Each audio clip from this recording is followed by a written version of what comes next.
ত্রয়োদশ জাতীয় সংসদের সংরক্ষিত নারী আসনে নির্বাচন নিয়ে রাজনৈতিক অঙ্গনে শুরু হয়েছে নতুন হিসেব নিকেশ। আগামী ১২ মে অনুষ্ঠিত হতে যাচ্ছে এই ভোট গ্রহণ। এরই মধ্যে দলীয় প্রার্থী চূড়ান্ত করে আলোচনায় এসেছে বাংলাদেশ জাতীয়তাবাদী দল।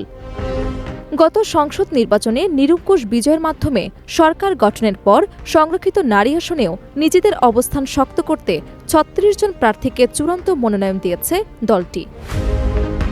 সোমবার দুপুরে রাজধানীর নয়াপল্টনে দলের কেন্দ্রীয় কার্যালয়ে আয়োজিত এক সংবাদ সম্মেলনে এই তালিকা ঘোষণা করেন রুহুল কবির রিজভী, যিনি প্রধানমন্ত্রীর উপদেষ্টা ও দলের জ্যেষ্ঠ যুগ্ম মহাসচিব হিসেবে দায়িত্ব পালন করছেন।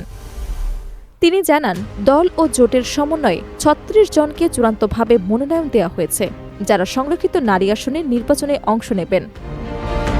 ঘোষিত তালিকায় স্থান পাওয়া প্রার্থীদের মধ্যে রয়েছে নাদিয়া পাঠান পাপন, সেলিমা রহমান, শিরিন সুলতানা, রাশেদা বেগম হীরা, রেহানা আক্তার রানু, নেওয়াজ হালিমা আরডি, মোসাম্মদ ফরিদা ইয়াসমিন, বিলকিস ইসলাম, শাকিলা ফারজানা, হেলেন জেরিন খান, নীলুফার চৌধুরী মনি, নিপুণ রায় চৌধুরী, জেবা আমিন খান, মাহমুদা হাবিবা, সাবিরা সুলতানা, সানসিলা জেবরিন, সঞ্জিদা ইসলাম তুলি, সুলতানা আহমেদ, ফাহমিদা হক, আন্না মিঞ্চ, সুবর্ণা শিকদার, শামিমারা বেগম স্বপ্না, শাম্মী আক্তার, ফেরদৌস আহমেদ, বিথিকা বিনতে হুসাইন, সুরাইয়া জেরিন, মানসুরা আক্তার, জহরত আদিব চৌধুরী, মমতাজ আলম, ফাহিমা নাসরিন, আরিফা সুলতানা, সঞ্জিদা ইয়াসমিন, শওকত আরা আক্তার, মাধবী মার্মা, সেলিনা সুলতানা ও রেজিকা সুলতানা।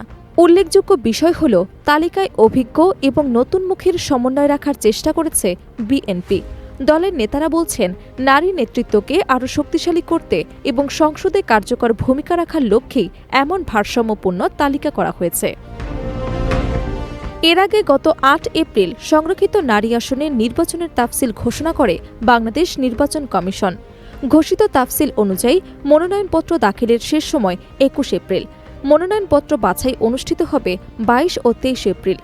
বাছাই প্রক্রিয়া নিয়ে কোনো আপত্তি থাকলে ২৬ এপ্রিল আপিল করা যাবে এবং ২৭ ও ২৮ এপ্রিল সেই আপিল নিষ্পত্তি করা হবে। পরবর্তীতে ৩০ এপ্রিল চূড়ান্ত প্রার্থীদের মধ্যে প্রতীক বরাদ্দ দেওয়া হবে। সব প্রক্রিয়া শেষে আগামী ১২ মে অনুষ্ঠিত হবে ভোট গ্রহণ।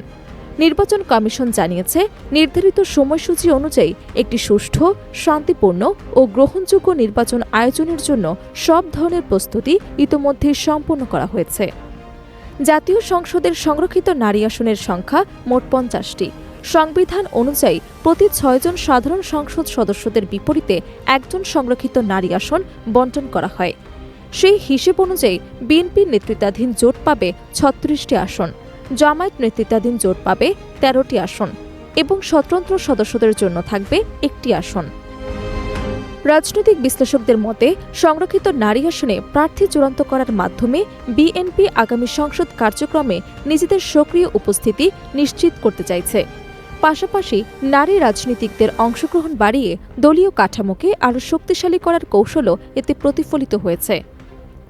সব মিলিয়ে সংরক্ষিত নারী আসনের এই নির্বাচন ঘিরে রাজনৈতিক অঙ্গনে নতুন করে আলোচনা শুরু হয়েছে।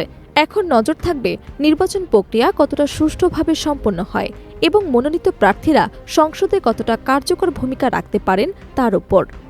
Desk report, Dhaka.